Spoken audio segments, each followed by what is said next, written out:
அனைவருக்கும் வணக்கம். பிஜிடிஆர்பி வரலாறு யூனிட் 2லேருந்து வினாக்கள் பார்த்துட்டு வரோம். அதை தொடர்ந்து இந்த பகுதியிலும் சில வினாக்கள் பார்க்கலாம். குத்புதீன் ஐபக்கால் ஆதரிக்கப்பட்ட அறிஞர் ஹசன் நிசாமி. குதுப்பினாரை கட்டத் தொடங்கியவர் குத்புதீன் ஐபக். குத்புதீன் ஐபக் யாருடைய நினைவாக குதுப்பினாரை கட்டத் தொடங்கினார்? குவாஜா குத்புதீன் பக்தியார். இவர் ஒரு சூபி துறவி. அடிமை வம்சத்தின் சிறந்த சுல்தான் இல்துமிஷ். முகமது கோரி குத்புதீனுக்கு வழங்கிய பட்டம் மாலிக் சிபாசலார்.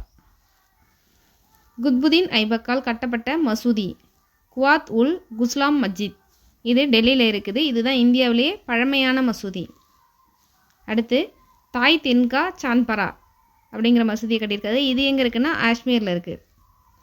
குத்புதீன் ஐபக்கிற்கு பின் ஆட்சி பொறுப்பை ஏற்றுக்கொண்டவர் ஆரம் ஷா. இவர் 8 மாத காலம் ஆட்சி செய்வார். இவரோட பையன்.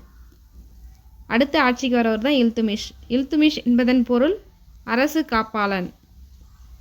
இந்தியாவில் அரேபிய மொழியில் நாணயங்களை வெளியிட்ட முதல் துருக்கியர் இல்துமிஷ். சகல்கானி என அழைக்கப்படும் 40 குழுவை ஏற்படுத்தியவர் இல்துமிஷ். இல்துமிஷ் வெளியிட்ட வெள்ளி நாணயம் டங்கா. இல்துமிஷ் வெளியிட்ட பித்தளை நாணயம் சிட்டல். சுல்தான் ஆலம் என்று அழைக்கப்பட்டவர் இல்துமிஷ். நன்றி.